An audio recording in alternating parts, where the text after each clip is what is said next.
Orange tea. Hey guys, I'm Tim. I am Andrew. I'm Spencer. I am Dan. And this is the board game rundown? Because I am rundown.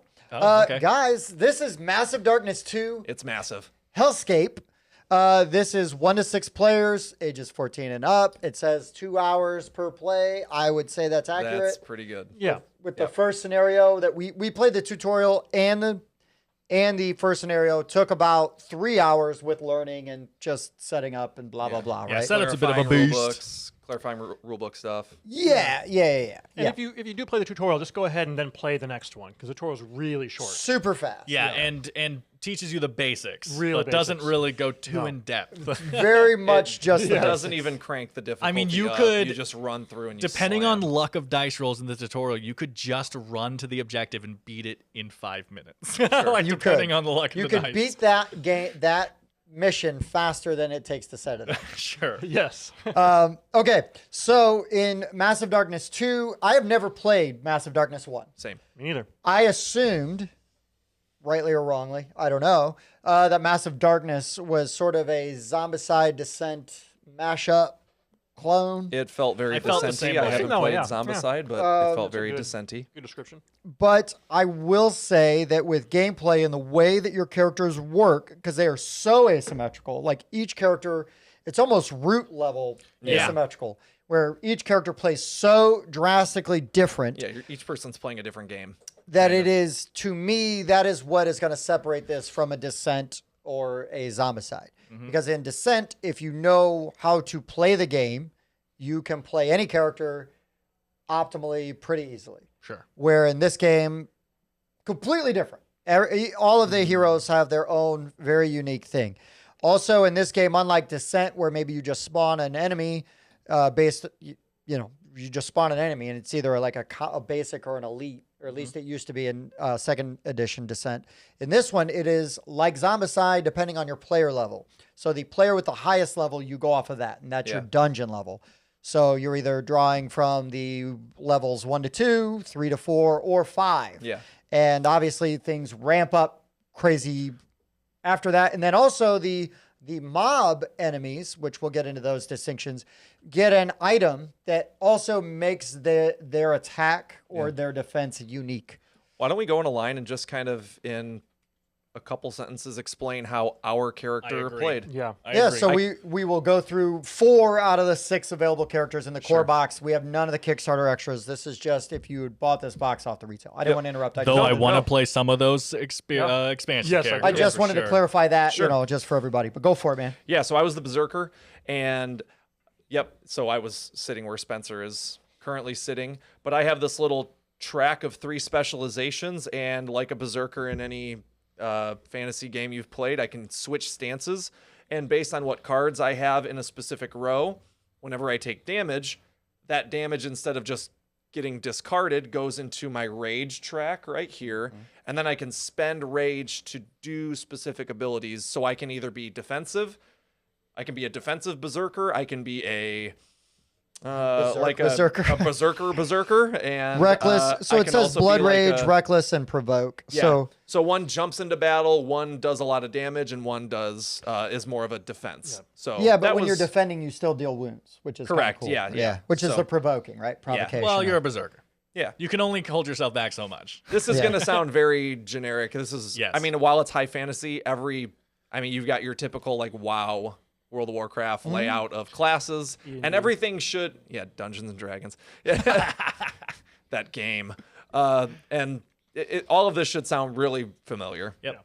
So- The one thing I would explain, because most classes, especially when you include all the expansion ones and everything, but most classes have a resource management thing to them. Not all of them. Tim's won't, and mine won't. I kind of do. I mean, I have a track manager. Sure.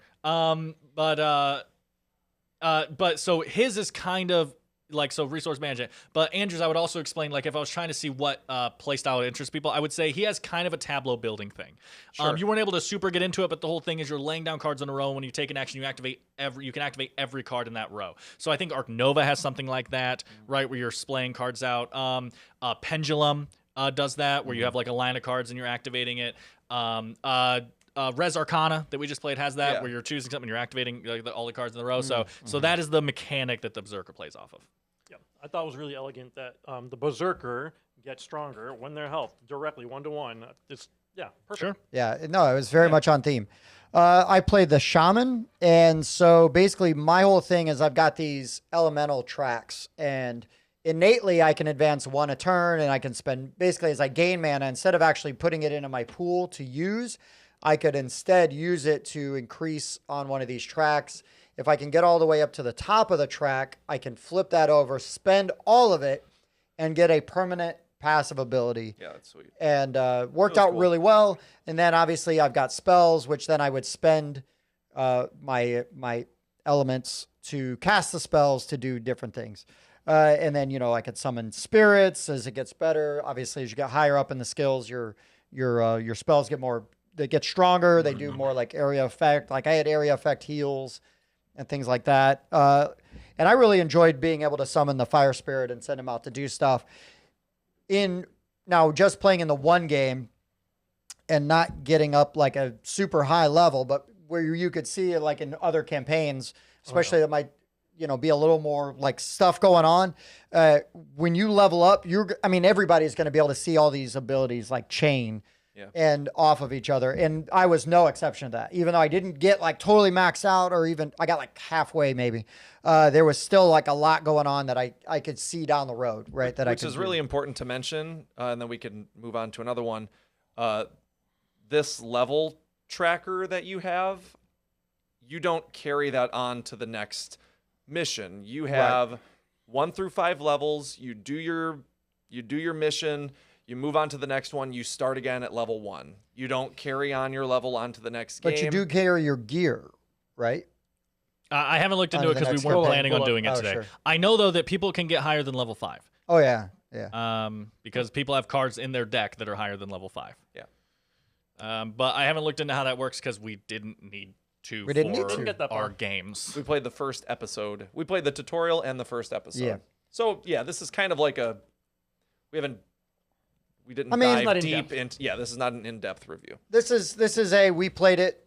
We played the tutorial. We played the first mission. This is what we think. And I'm Healthy. comfortable rating it on that because I feel like that provided pretty much the whole We experience. understand the mechanics. Yeah. So, Dan, what was your character? And So I'll show off the character really quick in case you care about the abilities. But I was the rogue. I was all about taking advantage of. Honestly, Shadow is what I was really taking advantage of. But my main mechanic is bag building, Bob. You love bag building. So I start with a bunch of generic tokens that have a black, I don't know if you can see this, like a black center in them. And then when I level up and I pick cards, I'll add more things to it. So you see this poison one doesn't have the black center, so I can put that in.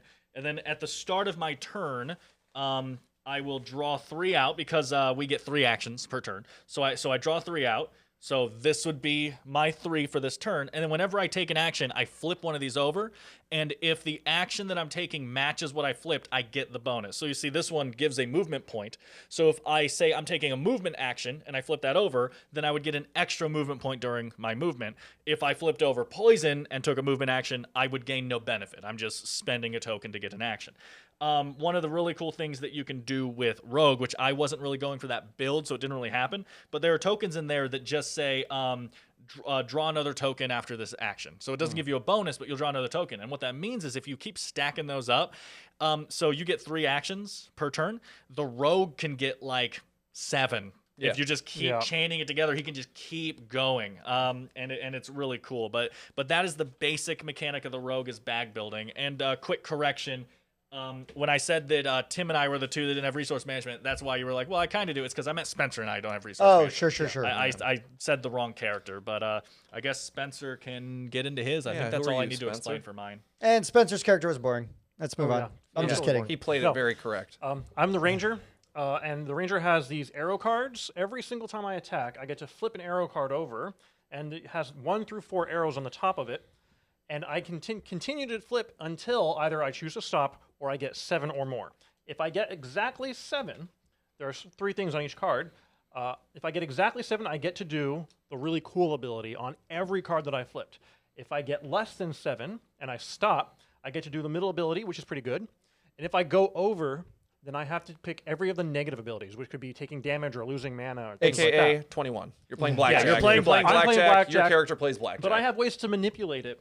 For instance, I start with extra movement, so that actually helped a lot with being able to scout forward. Yeah. I was able to with Shadow. I can negate some of them. I can draw cards and just get what it says without having to add it. And like I got this amazing piece of equipment, this bow. That for every card that I reveal, I get an extra attack, and that made it so. Since one of my powers negated one of the negatives, I was like, well, I'm just going to always bust and negate one of those negatives and take all the cards that I can get for the extra damage. Yeah, that's basically what they do. What the Ranger does. Yeah, Ranger is simple, and it's a Ranger. And like the abilities are all very unique. And the Ranger's really cool ability, you can negate pretty much every shield, every defense that the other person has. There are some good ones in Right, there. like piercing arrows, right? Thematic. Also, I know we're not going to go into it here, but with one of the expansions, I don't know exactly how it works, but it comes with like another 1 to 2 versions of every character. So there'll like be 3 rogues to choose from, 3 berserkers to choose from, that kind of stuff. And they'll all have different abilities and stuff, which is really cool. But I guess we should explain the basic mechanics like combat and stuff. Yeah, so on your turn, you get 3 actions, and they have this movement point system. So if you take a movement action, most of the time, there are exceptions, you get 2 movement points.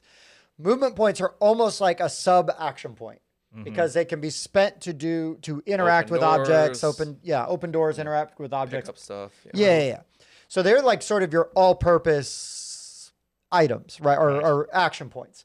And It's almost like most games would just call those action points, and then they would Right. call the other stuff like special actions or something, right? But Yeah. in this one, they subcategorize yeah, it because out. they should call it action points. You can move a space per action. Right. Made it confusing. I did. Well, it's a way for them to prevent someone from kiting. They go over, they shoot, and then they leave. Also true, and that's their point, right? Spend all your action movement points first, like per movement. I know it's a lot. So the board is going to be made up of a bunch of these big tiles, which of course, the campaign book tells you how to put them all together and see the board and all that good stuff. And on the tiles, there are sort of like alternating here and there, lighter and darker areas on the board. So in the darker areas, when we attack, we get this purple die, which is the shadow die, which is all beneficial. And you could roll this like half face, and everybody's got a unique ability if they roll that face, Shadow which gives, ability. gives them a shadow ability, which is super powerful. But it's basically like rolling a 6 on that die. But otherwise, the combat is you're going to build your dice pool based on whatever weapon you're using or whatever attack you're using. It's going to have a little die value icon and a color, right? So it might be an orange die or it might be a couple of yellow dice. And then your enemies potentially are going to have a blue die that they roll, which is a defense and a shield. Then you're going to roll a black die for each miniature in that spot. Yeah, it has a special attack. And those are the mob guys basically attacking back. Mobs also are not at all confusing. It is when you spawn a mob, that is a group of enemies that all move and attack as one. Well, it's an enemy. And it counts as one enemy. Yeah, there are 3 kinds of enemies: mobs, the roaming monsters, and I think bosses. Bosses, which we didn't get to. But. So in our game, for example, when you spawn one enemy, one mob miniature per player. So we would spawn 4 and then the leader. So when they attack, the leader actually most of the time is going to roll an extra die, which is specifically a colored die, and then you're going to roll a black die for each mob that figure of the mob that is there, not counting the leader because the leader's got their own die. You have to kill off all of the mob before you can fight the leader. The leader has the same amount of health. It's just a matter of like, for example, if they all had 3 health, it's what, 12, 15 health to actually until you wipe kill out the leader, because he's the one actually attacking back with a die. So that's like he has more health, but really he just is the last person you kill. Yeah. And also, I haven't seen one that doesn't give you a treasure or an item, but you get experience for each little guy you kill. Yeah. And then when a leader gets killed, everybody gets 2 experience. So it kind of levels out a little bit there. Which, because in Zombicide, that doesn't happen. Yeah. You can have one guy just go through and mow down and get way too high of a level. Terrible. And everyone else dies. And mess everybody else up. So this is a cooperative RPG dungeon crawler with the gimmick being the light and the dark. I mean, Yeah. if we could really boil it down. Sure, I honestly would say the gimmick is the asymmetric player stuff, but the Yeah. Light in the Dark 2 is. I think you guys are giving too much credit to the asymmetry here. I Like, disagree. sure, there's bag building in one character. Well, There's how many dungeon crawly co-ops have you played? And I'm not trying to be smart. no. So like, I played Descent. I'm like trying to like think of other Okay. ones, but like when I played this, I was like, this feels very Descent-y. This feels. It does, but Very I guess Descent-y. I played so much Descent and so much Zombicide and so much Imperial Imperial Assault. Assault. Okay. This, I was Is it a concerned breath of fresh air? that this would be, yes. I was concerned Okay. this would be a clone. Okay. And it's like, what flavor do you like better? But I think Sure. now, I think it's a little bit more sophisticated than that. I think you can boil it down to, do I want one or do I like this style more or this style more? But like, they're not the exact same game. Right, and I'm also not trying to say that the asymmetric powers are the most deep, cool things I've ever seen. It's just that in a game like this, it's really cool to. I don't have a lot of games that I've played or in my collection that have this kind of, again, route, or really I was comparing it to like Merchant's Cove, you know, to where everyone is playing a completely different game. Like everything we do out here is the same and we're all working together. But like Spencer is focused on his blackjack and how he manipulates that. And I'm focused on my bag building and how I do that. When my turn starts, what I do in my turn is completely different than what Tim does on his turn. Right. And that is just really cool to have in a game like this and just in a cooperative game. So before we get too far off track, though, I want to talk about the roaming monsters. Yep. So there's roaming monsters that spawn, and they have their own completely unique play style. Like each character, we had one guy, he popped out, and he literally like teleports, hits, And teleports away. then like is Leaves there the for a game turn, board, yeah. then leaves the game board. And then he teleports back in right next to you, hits, and then we had the undead queen spawn later, and we were able to dodge her mostly. Very cool but miniatures. She just hits like everybody right in sight. And then we didn't play a campaign scenario that has the boss, but there are cool. bosses. Yeah. And These miniatures they're are all so brutal. beautiful, I man. didn't mean to cut you off, Dan. I just wanted to stay on the monsters Yep, while yep. we were going That was through all I them. had to say. You're Also, Um, did we mention that on the monster's dice, you have the claws and the Scratch claw marks? The scratch marks. Yeah, you take a damage. Well, yeah, but I like the fact that I could be across the map and hitting with a bow and arrow, and I still take damage from them. I'm yeah, not potentially, safe. yeah. Yeah. Yeah, there's all kinds of things I think in this game to ramp up the difficulty here. But I mean, basically that's gameplay. You've got your phases, so everybody moves, and you know does all their actions. If there was a boss, the boss would actually have an action after every hero's turn. Gotcha. Oh my goodness. He's got Otherwise, legacy. everybody else just waits till all the heroes have gone. So like if Andrew goes first, he has to take all of his actions before another player can go. and then all four of you go, and then And then one of these guys go. right, and so then we would then have the monster phase. All the monsters are going to move or attack. You know, they basically get two actions, and they move to the closest dude, And they attack. then they attack. Yeah. And then after the monster phase, there's a level up phase. So then everybody has to spend their experience to level up. Pretty straightforward. And the reason that you have to do it is because if Andrew, it's like, oh no, he's going to level up if he spends his experience, and that's going to put us into a new bracket. More know, difficult yeah. monsters. And it's yeah. like, we don't want that to happen. Well, You're forced you to. have to make it Yeah. happen. Which to is- make which is sense. The game would be way too easy if we could just stockpile our experience points and then level up like at once Oh, and just yes. kill Yes. everything. Which yeah, forces the players to cooperate. Yeah. What?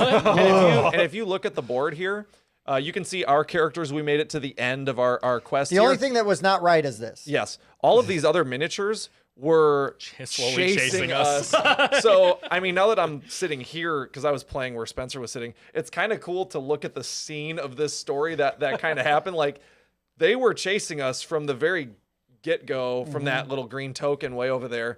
And there are a lot of miniatures on this board. And we'll get into it. We'll get into it when we talk about components and stuff. But, man, this game has a lot of parts, and all of them are moving, and it's a really fun experience to kind of just get chased down by these, even in the first mission. It really does Yeah. look like we have been backed into like the tomb of Balin. Yeah. yeah. All right. A couple quick things. yeah. Just because these are like kind of core mechanics that you'll run into a lot. Whenever you open a door, there's a deck. Oh, right. A door deck. You draw a card and do what it says, it will sometimes there's benefits, sometimes it spawns enemies, and like it Sometimes says it'll just level me up. yeah, sometimes it'll shut up. You know, he got a weapon from it and stuff like that. So there's very cool. there's a door mechanic. The item thing that Tim was talking about, how you're getting items, is a whole bag building thing. Yeah, No, that was thank interesting. you for bringing that up because I do want to talk about that because that's worth mentioning. It also makes it different to me than a Descent, Imperial Assault, and a Zombicide sort of thing. So the bag is basically, it starts seated with, you know, so many common items and some rare items. Yeah. And then as Green and blue. as you level up, you are going to be adding these tokens, which will give you rare and epic treasures, different villains. Like we beat a roaming monster that actually added like an epic treasure to the bag. So then when you pick up, because one of these tokens will be on the board, you use a movement point, not an action point, your movement point to pick that up. Then you're going to draw from the bag one of these. Let's see, I'll draw badly because I did every time. It's a common. Yeah. So then I would draw an item from the common deck. That token would actually come out. And like, I actually think the token's supposed to go back in the bag. I'm not 100% sure. no, because it says if there's no tokens to draw, don't do anything. Okay. So the bag has to get empty at some point. Okay. In time. In one how to play video, the guy said put it back in, but did that he? could have been a whatever. specific scenario. Hey. Who knows? Whatever, I guess. If I'm wrong, I'm wrong. But anyways, the way that you kind of build this bag and you're drawing from it, and there's sort of some luck there to help you determine what kind of items you get. Because it's not always like, oh, you went over and opened the chest. And even then, there was the treasure chest. There was different levels of items. Yeah. And then you have the Forge. If you get a whole bunch of commons, you can trade 3 of them. Get a rare. and To get a you different common. rare. Yeah. No, you don't get a rare. No, it goes up one. It goes up 1. Oh, From your I thought it was- lowest level. Your lowest rarity, So it if I goes have up 2 1. Plus rares- 1 from your lowest rarity. Yes. Got it. Your Oh, lowest yeah. rarity. So it does go up 1. Sorry. So if I had 2 rares and an epic, Then you get would an I would epic. just get an epic. Get a. Yeah. Epic. 2 rares and epic. So rares the lowest. Don't so it worry, goes Tim. up We 1 know what to we're epic. talking about. Okay. Yeah, don't worry. I You thought didn't it was- mess with the Forge. Well, I was 1 up from the. Yeah, so From you the get an lowest. epic. So Yeah. why would you trade an epic? Well, if it's one that you If don't it's a need. Yeah, if PP it's epic. useless for all of us, I guess. I agree. It's not going to happen very often. Right. I would Well, be like, Spencer, I could really use that epic. I need to trade it. Yeah. Well, there are 4 players and there are 6 characters, and there are class-specific items. There are. So if we So ran that's true. into a a bard, wizard, one yeah. wizard, then I'd be like, okay, let's see if I can't get something useful. I mean, I wouldn't also, I guess I wouldn't say they're class specific, but yeah, like, so a bow is best for you, but I mean, I could use No, it. he did have one item that I think said Ranger only. The ability is ranger only. Oh, okay. Yeah. Okay. I didn't know Yeah. that. So he could still roll the die Yeah. for the He could roll attack, the but die. wouldn't get the I ability. Well, assume. yeah, obviously, because that affects his mechanics. So yeah, Right. okay. Yeah, and there was another one I saw that affected the Berserker mechanic. Yeah, so I also really liked that they had the loot was fun. class-specific The loot items. was fun. Mm-hmm. Yeah. Yeah, and that was a unique thing that we had on the board in this scenario. I don't know that the anvil will allow you to forge like in every, I think it will. I think that's what it does. That doesn't mean there will be a forge in every Yeah, one, that's though. what I mean. Oh, That's okay. what I mean. Okay. I can't speak that there's always a forge. Gotcha. But it was a cool idea. And isn't the Tinkerer is one of the expansion characters that is a walking forge, something like Yeah, that? he can upgrade himself to become a walking forge. So evidently, it will be more important later on because if you have a walking apparently. forge as an ability, Yeah. it must happen a lot. Quit putting all this stuff on me. I don't want it. You're fine. But I think that's all that I wanted to mention. Let's go into components.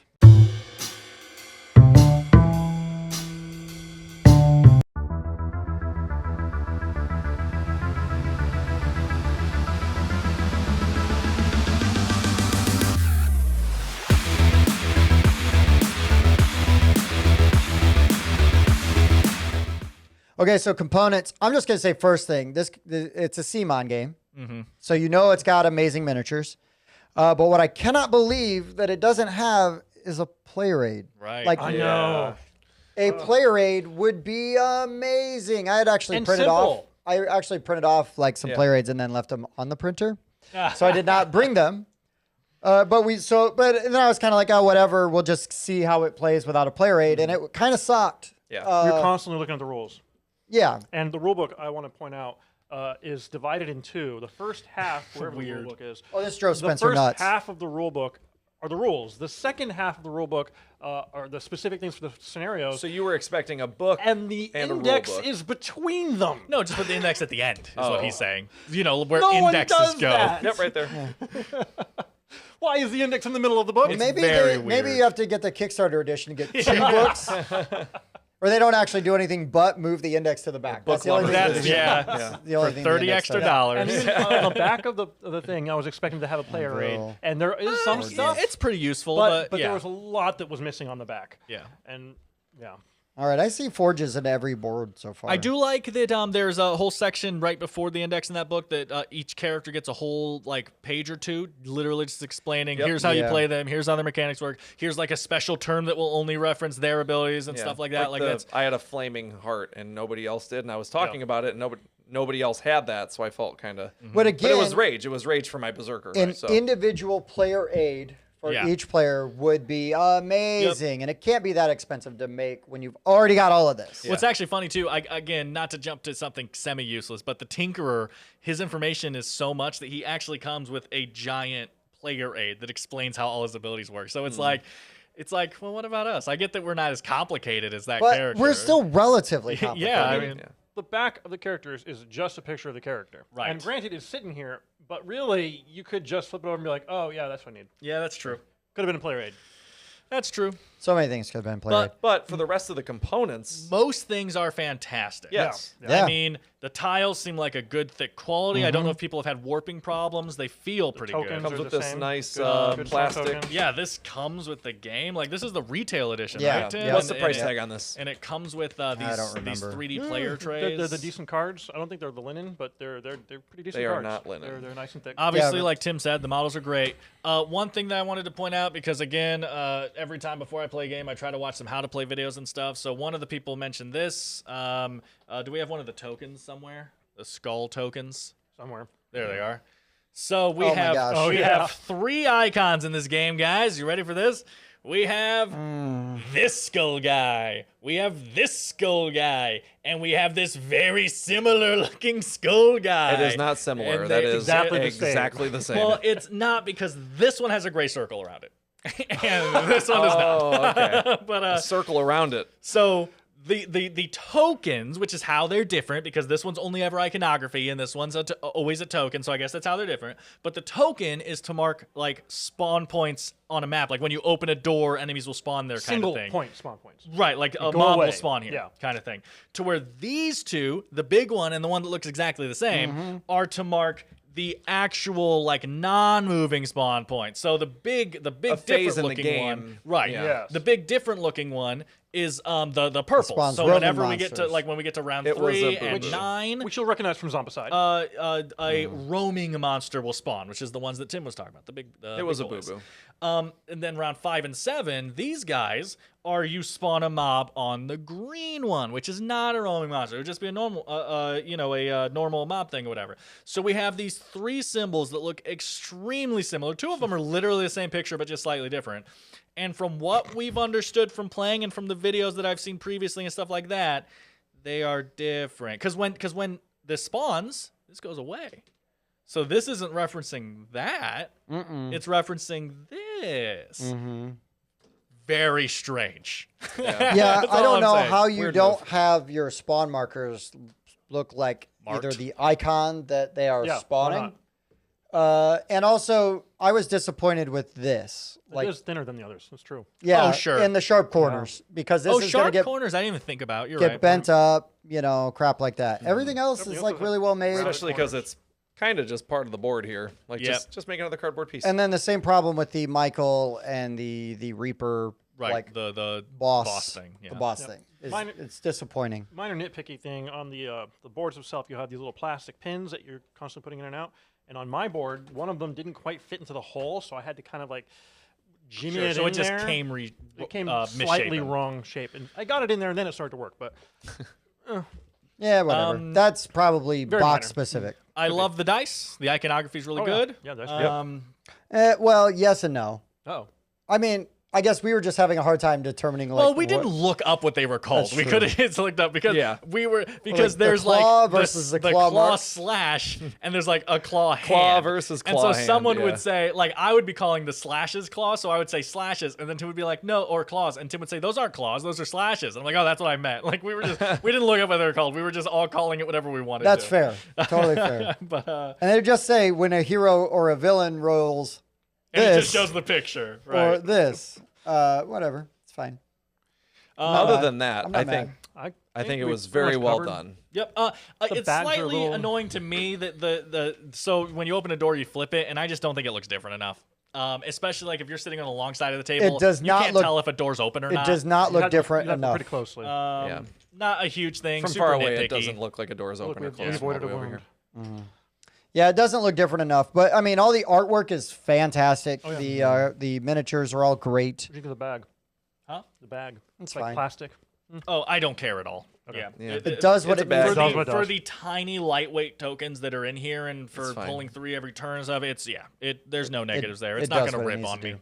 I appreciated and liked the iconography between the different treasures. You know, you've got your fire tokens and all that stuff. There's a ton. This game is fiddly as all get out. It's real fiddly. It's so But it's fiddly. also though once you catch on to all the fiddly stuff and even some of the stuff that we didn't like the claw stuff or anything, right? Once you like catch on, it's super intuitive. Like it's Yeah. easy to remember. I think guess it's just I should say. fiddly as far as like setup and tear down. Yeah, for sure. You know, and all that stuff. And the first time you play a character, you might, need to read the cards really carefully and figure them out. But other than that, And the insert is great for the minis and the tiles, but like you are just bagging. Oh, the everything cards? else. Yeah. No, the cards. There's actually slots for Okay, all the okay. cards, But all the but all the tokens- tokens you're bagging. Gotcha. You're bagging Yep. up. I just wanted to point out one thing before we move on to. We already talked about this, but I just really want to point out how great this player aid thing is. I love that your level. Not a player aid. Sorry, Tray. player board. Player That's what I was tray. doing. But your level thing slides in here, so depending on what level thing you're moving toward, these things plugging in here and keeping track of all that is really good. But then also just the iconography of like your helmet goes here, your chest piece goes here, your boots go here, your weapons go here, your card going here. Everything has an imprint I telling you where really to put like it. all that. Yep. Again, just to mention the Tinker, he has an amazing overlay that goes over his and stuff. So these are really good, and I just wanted to really point that out on camera. Yeah. For sure. All right. Well, let's go into final thoughts. Andrew. Oh, I was gonna say Spencer. Try to say it at the same time. Andrew, give Yes. us your final thoughts on Massive Darkness 2. Massive Hellscape. Darkness 2. So I was talking to Dan on the way here, and I don't really play a lot of co-op games, but I'm not, like I say that I'm not into them, but I feel like I'm not into co-op games like I'm not into movies. Right, you're not into like the idea of a co-op. Yeah, like I don't want to sit down and say, this is the game I'm going to choose to play tonight. But if you sit me down and you play it with me, it's fine. Like if you sat me down and forced me to watch a movie, I'd be into it in the first 5 minutes, right? But if you're going to tell me, hey, do you want to watch a movie or do you want to play board games with friends? Like it's not even a second thought when I'm Right. playing board games. So, Or Rock Band, but continue. or Rock Band, yes. Still have to play Rock Band with me. Yeah. Come on over. So this game was extremely fun. I love the idea that it's like a pick up, do a mission, and you're done with it. I kind of have I have a bad taste with campaign games because I've never had a group of friends complete any of them. No, Yep. I have completed Charterstone, but that's not a cooperative. That was a campaign competitive, but you got to get a group to sit through the entire book, and these games always kind of sting me that way. It's not the game's fault, I just got to find a right group that wants to play it all the time. And I mean, I was impressed by the entire layout of this game. I had a great time with it. I enjoyed the Berserker class. Few rules here and there. I felt like I was picking up the book more than I had to. I think I agree with the player aid statement. I'm okay with no linen finish on these cards. There are so many treasures. Wow, there are so many things to experience in this game. Even if you played through the entire book, I bet you wouldn't see every single thing once. Yeah. So I had a great time. This did what it was supposed to do, and it did it very well. There was a lot of choices, a lot of actions. And yeah, I mean, I would totally be interested in playing another Another go of it, another huh? campaign mission. Sure. Especially because you start over each time. Yeah. And that's the question I had is just Yeah. how much do you start over each time and how much of a campaign is it? Right. The story in it was like half of a paragraph. So I'm like, Yeah. is it really a campaign or is it just, here's another one? Spencer? Yeah. I mean, that's part of my my final thoughts. Yeah. I did have a good time. I didn't have very many negatives other than what we've already mentioned. And I definitely played again. I think I would play Descent before I would play this one. But I really like Descent. Sure. Cool. And yeah, I mean, you guys have said most of what I'd say. I thoroughly enjoyed this. I think that this one gets a slight buff. Sure. Andrew, because I really like, because again, so I picked the rogue because I thought I would like the mechanic. I watched a video before we played on how every character plays. So that I could pick one and be ready and know how to play the character before I came today. And so I knew I was going to like the rogue. I played it. I loved it. I wish I could have got deeper into the bag building, but you know, we just started, you know, first scenario kind of thing. But again, I sit here and I'm like, oh, I really want to try out that character, right? Or stuff. And I'm like, oh, like next time I play, maybe I'll try out Necromancer, or I want to see this played, or something like this, you know? And so I think that the characters, again, while not the deepest asymmetric abilities out there, which is why I openly use the word gimmick. You know, like, it is a gimmick. You are doing, like, some bag building, and it's, like, you know, kind of there and stuff. But I did feel it, and I felt that, you know, when I was done with my turn, whoever went next, I just watched their turn because I was fascinated. It was so much different than my turn. You know, and, like, watch... So, like, I was excited to see what you drew. I was also excited to see Spencer go for a 7. Right. You know? And Never hit it. Yeah. And then, like, I would have hit it that one time, but... Yep. And then, like, Tim, you know, being able to, in his turn... You know, when he got like the shadow Power thing and he surge. buffed his abilities and then he was like, okay, and then I'm, you know, 2 rest actions buffs these, which gives me an extra movement, and like, you know, when he was able to chain all those together and got like almost all of us, I think all of us had a really great turn. Yeah. You know, like Spencer was able to proc his new bow. I had that lot. turn where I did like 14 freaking my damage gosh, to one yeah. guy. Tim gained so much of his abilities in one go. That was awesome. And every Andrew's- turn was good for Well, Andrew. I was gonna say Andrew's best turn might have first been his first turn. He just walked in and rocked it, and we were like, "Oh God, is this what the Berserker's gonna be like?" But I think we all had, But I think we all had a really great turn, and I'm we all just did. so interested in these other characters and seeing them. And if I didn't play the Rogue today, I was gonna play the Paladin because I think the Paladin's whole putting down the consecration fields and like trying to like perfectly it's almost like personal area control manipulation and like how that would play and stuff. So I really give the game a whole nother jump up just because that is such a cool asymmetric ability way to do this game. I just don't see that, you know, in these kind of games. Do you think they're balanced? I don't know. I mean, obviously we have not played enough to say if they're balanced or not, but also I don't super care if things are balanced in a cooperative game.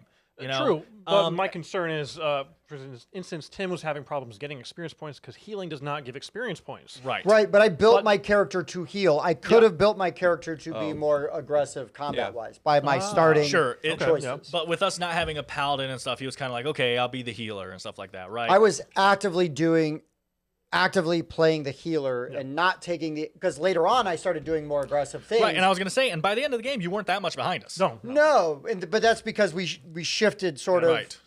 And we shifted as we needed to, right? I mean, like early on, you know, you guys were kind of running out, getting hurt more, and it's like, okay, well, I'll heal, but I was still like buffing myself, and I had already had this all the way maxed out So early. so early. It was so then it's amazing. like, hey boys, I'm here to play, Yeah. and it made it a lot easier for me to be more active. So I also was fine turtling for like the first couple of rounds because it wasn't hurting the team. Yeah. And also then actually made me much more useful as a teammate later on. Sure. So, yeah, with what you said. Yep. But I think that's all I'm gonna say for now in final thoughts. I loved the player build. I loved the you know, there's some things that aren't super thematic in the game, but that doesn't bother me so much. Like, I mean, there's no armor types in the game, so we were like laughing for a minute because as the rogue, I was wearing, I was wearing full plate armor. No, golden armor. had- Yeah. Because you you're the had rogue, plate- and it's made you of had- gold. Yeah, sure, You sure. had 2 metal gloves that did +2 damage. I had 2 metal gauntlets and a like, full set of metal why like, does it gold do 2 plate damage? armor,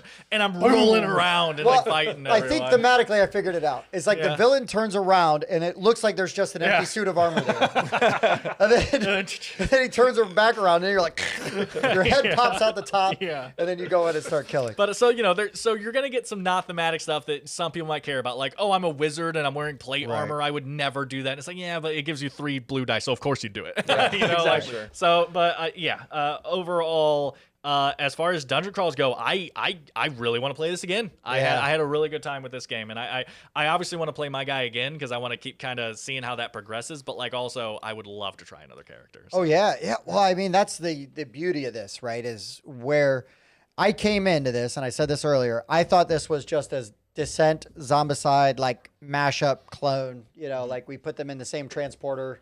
You know, and they pop out the other side of the room, and it comes out either an inside-out baboon or a subpar combination movie reference. Gotcha. Subpar combination of 2 different games. Is that really a Jeff movie? Goldblum. Yeah, The Fly? The Fly. Yeah. The Fly. Okay. Yeah, it's a good one. The Fly, is that another superhero one? No. No. Ant-Man, Fly Stop Man. talking now, man. Okay. Just quit while you're ahead. You're just digging in a hole. No, anyways, but I was very pleasantly surprised. As I started going through the rule book and seeing how the characters worked, I started getting very interested and like, we really need to play this.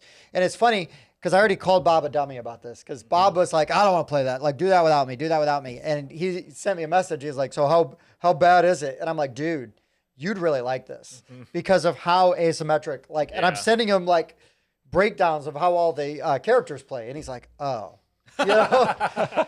And so I don't know how good or bad Massive Darkness 1 is, but I'm just going to go off of 2, having been the only one I played. And I played a ton of Descent and Imperial Assault, a ton of Zombicide, multiple versions of it. And I don't know that I like this better or worse than Descent, especially, like 3rd edition, because that does so much. But this is such a unique animal. And like Dan just said, like, I want to play more of this. Like, I want to see how some of these other characters play, but I also want to get my chain reactions because I was looking and seeing what how my powers and my abilities are going to chain together and everything. And I want to fight the other villains, right? Like the other monsters, the mobs that are coming out, like are all unique and do different things. And then they get more powerful and they've got different items that are going to give them sort of a curveball to their normal, stats. Yeah. And I was really, really pleasantly surprised. I came in kind of being ready to be very ho-hum on this. Like, okay, I didn't expect to hate it because I like Zombicide and I like, I love Descent. I like Zombicide. And so I was like, if it's like halfway, if it's as good as Zombicide, this is fine. But it's better. It's way better than Zombicide. And I don't know where I'm at as far as the Descent goes. But the campaign style of it is really nice. I agree. There is like I don't always have people to play a campaign or for me now, I've got the rated group. lower because I don't have friends. For me, it's not that I don't have the group. It's just the time, right? Yeah. The nature of the show. Sometimes it's hard to go Yeah. back and play games again and again and again. And this is a big boy. Yeah, You're but talking 2.5 setup. There weren't a huge number of Most scenarios. games like this also are. Yeah, that's fine. So I think most people that would be interested in this know what they're walking into. Yeah. Right. I also wanted to point out something while we're in final thoughts. So I looked it up. The price tends to range between $90 and $115. So do you think that's worth it? I actually think that's totally fair for a game like this. Split it with your friends. And then Sure, well, that's what you would normally do. But I'm just saying, like, if you're getting a If you Descent, have them. But Descent 3rd edition is $150. yeah, exactly. Or 175. Now, obviously, all that Man, I terrain, got a good deal on that. all that terrain and stuff is in there too. But like, Imperial Assault, you're right in that price range and stuff. So I think that is totally fair for what you're getting. That is what almost anyone is going to charge for this kind of game. So like, I'm just trying to say that if you think that's too much, it's more so that this type of game just isn't for you because most of these games are gonna cost realistically, that's what these games go for, especially for the Don't be a quality gatekeeper, of Dan. miniatures. that much. I'm just trying to insult you, Andrew. That's all. Jeez. Not anyone else. It's the Don't quality offend of the Target players. It's the quality of the minis and all that good soft. stuff, and there's tons of tokens. Obviously, like a Kickstarter version of this would be amazing. But I mean, I would say out of the box, the retail version, is fine. And to see what some of the expansions. I was gonna say I would personally. I don't even own this game, right? But I would look into the price of the expansion boxes know. and see I was thinking about that. like I'm genuinely really interested. Again, I watched all of them, and the only 2 characters whose abilities didn't interest me are both in the core game. Oh. So I'm interested in all the expansion characters. Sure. So, yeah, I mean, overall, though, my final thoughts, overwhelmingly positive, especially coming in preparing to be like, okay, let's just get this one over with. Yeah. And really came at, and it really started, the anticipation and the excitement really started to seep in more getting into the rules because I mean I own a ton of games with lots of great looking minis. So I'm looking at the minis. I'm like, oh yeah, these are cool. These are Yeah, fine. yeah. You know, I'll poorly paint those later. correct. These boards, dunk in I'll These- say I'll paint them later, but it'll never happen. these boards are just like the ones you get in Zombicide. So it's Yeah. not like this is like, oh, I've never seen anything like this. This is amazing. They're great. Don't get me wrong, but this wasn't like a new innovation for me. Doesn't Zombicide kind of have them like stand? Oh, like that maybe slightly, I don't think? remember. But But anyways, yeah. but for everything that you get in this box, I don't think it is overpriced. I understand if the price point is there's sticker Sure. shock there. Yeah. But I mean that's the nature of like hobby board games anymore, right? Sure. You know, you go Right, there's just definitely a difference in getting ripped off. Like Twilight Imperium is a very expensive game. I think it's worth every penny. Sure. You know, to where some games you look at and you're like, that is not worth that much. right, So, right. But production value is all here, even in the base game retail version. Yep. All right, Okay. guys, let's give this bad boy a rating. Dan. 8. Oh, how do we do that? I just say my number. Oh, I okay, think. cool. Yeah, so we're all going to give our own number because you might relate to some of us more than others, especially if you've been around for a while. You know what we like and what kind of games we're into. So we're all going to give our personal opinions.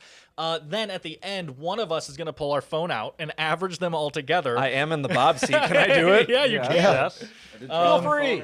And then, But you're a science teacher, not a math teacher. Are you able to calculate percentages? I try to follow the or science. averages? So yes, Which we're all means gonna I'll give them flub 1 the to 10. numbers. We do use 0.5s. Then we're going to average them all together so that Board Game Rundown has one umbrella score that we can post on Board Game Geek and stuff like that. Yeah. So But yeah, anyway, I give it an 8. 8. Cool. I think that Pop that 8 right in there. I think this is a really fair 8. I was like kind of wavering between like, you know, the 7.5 area, but for me personally, the way they implemented these gimmicky powers it hit my nail on the head. I loved it, and I have to give this an 8. Yeah. Spencer, let's Spencer. just change it up. Okay. Well, I was kind of teetering between an 8.5 and an 8. I'm going to give it an 8, mainly because you're like, I really want to play the rogue and you can do the stuff. I'm like, I think I've played the ranger. I don't think there's Oh, sure. really any reason to play the ranger again. Oh, sure. But other than that, yeah, this is a solid 8. Sure. Andrew. We're doing very quick reviews. I'm gonna go Oh, yeah, 7. 'cause it's just- I'm gonna go 7.5. What the hell? Yeah, different. So I'm thinking of like I'm kind of going both ways. This is a game that takes your typical RPG and it says like, oh, I'm gonna throw all of these different I'm gonna throw these different games into this game experience. And I think part of me thinks, okay, that's lazy, but also part of me thinks, oh, you took a completely different game idea, bag building, 21 or blackjack, and you made it work into your game. So part of me wants to praise that. I think we're coming to a point in the golden era of board games where something new needs to happen. And while I praise the inclusion of all of these different types of games per character, I'm not seeing anything new. I'm just playing another dungeon crawler where, honestly, I don't really like the map. I think the gimmick of the light and the dark, I was looking through the other pieces while the art is cool. I think the intro 2 quests of Descent are better looking than this board. Oh, yeah, no, sure. no. Well, yeah, I don't mean to jump in here, but that is something that I just think we've all kind of felt is, again, when it comes to comparing something, some AAA one that everyone's going to talk about like Of course. Descent, and then talking about Massive Darkness 2 here, I like this more than the character progression in Descent. Yes. I love this system. This is clearly better in Descent. So, you know, there's some Better give and in take there. Descent is what you're Yeah, saying. better in Descent. Sorry. Yeah. But with that said, the amount of stuff you're given, you're going to have a good time. Co-op games are just not for me, especially when my experience was like, well, I'm coming from Descent. This looks and feels like Descent. I had a good time, but I don't know. Maybe if I had more story. That was, yeah. There was like a paragraph, and I I was am like, well, very you're surprised. paying Small $110 for, maybe they could give you a Descent had a little lot more bit more. story. But at the same time, 7.5. Good game. Yeah, I mean, I agree, but I think I started higher and then brought it down a little bit. So for me, it's an 8. I think I was teetering between an 8 and an 8.5. I really wish this game had player aids because it would speed up so many things. The other negative for me really is just and Descent has the same issue, is the setup and teardown time. Yeah. That's going to be there. But the experience you get is worth it, which is why it's an 8. You know, for me, you know, I agree there could be more story. Yeah. I think Descent does a better job of not only having a story, but even like, so Descent 2nd edition has this, where if the heroes win this one, then you go on to a different mission versus, Yeah. It's There's like a that branching on the back of the book. storyline. you know, whatever. so there is a branching storyline, And right? in the 3rd edition, you have missions that are just story.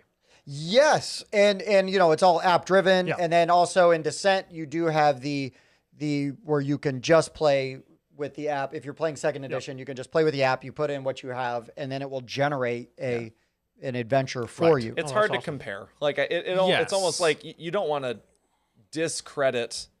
So this is such a good game to compare it to Descent. It's like Right. we're looking two gift horses in the mouth. Yeah, here. Exactly. Like, Well, it's also great on average experiences. $50 more expensive, which Yeah. is a whole nother game. Yeah, You know, so. But I will say, you know, CMON always put, you know, I shouldn't say always, but generally puts out really well made stuff. Yep. And it is well produced and everything like Yeah. that, right? You know, so CMON did very well here. They did their job.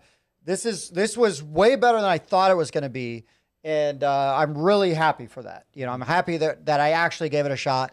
I can't wait to rub Bob's nose in it, make him play it, and then watch. No, him we're never as- playing it again, Bob. Oh, even better. Sorry. Just feel like, oh, You're it's so done. cool.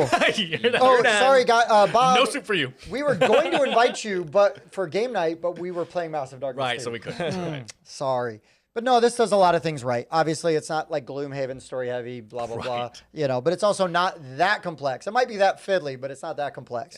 But yeah, no, I think it's a great game. I think an 8, you know, a 7.5 even, right? Yeah. I think is a great score. It's still very they did positive. a good job. So Yeah, I'm very happy. Like you, I didn't want it to be monotonous, boring. Been there, done that, and it surprised me. yeah, I liked it. the way the players, the heroes play, like made this game for me. I also thought the roaming monsters were awesome. Yeah, Yes. they were. I want to see the bosses. Yeah. Yeah. I don't because of Rick badly. I want to see them for approximately one I round, want to see Yeah. it from a and then I will distance. no longer have eyes. I want to see someone else suffer. Yeah. Okay. What's so the what- average? So our average. Are we rounding up Yeah, or we am I round just up. taking We round the up to tenths? tenths, Okay, yeah. we have a 7.9. Oh, so we were closer. We were Yeah. closer to being I right. brought down You were the wrong, average. we were yeah, right. yeah. No, but yeah, 7.9. I think that's totally fair for this game, Yep. especially for how early into this game's lifespan we are. I Yeah. think that's a perfectly And fine score. again though, right? You could play some of the expansions where the characters or additional story stuff. I don't know that the story's ever going to get deep enough Right. to surpass like a Gloomhaven or Descent in that level. Well, I also But I know think this this maybe game's you just don't trying to need be. it to. I think this game's just trying to be badass and not necessarily Right. tell a story. Sure. I also think that this game is semi-new. It's not like brand new, but it's like a newer game. And I would not be surprised that there's going to be fan-made scenarios down the road Oh, that sure, build sure, a sure. story and stuff like that, for sure. Yeah, not hard to do. Yep. Right. All right, guys. So this has been Massive Darkness 2 Hellscape from CMON. What a table hog. Woo! For those I'm not worse. cleaning it up. I got to go to the seen worse. bathroom. Yeah, no doubt. I'm just going to flip the table. Yeah. Anyways, for the board game rundown, I've been Tim. I am Andrew. I've been Spencer. I am Dan. I hate that. We will see you later. See ya.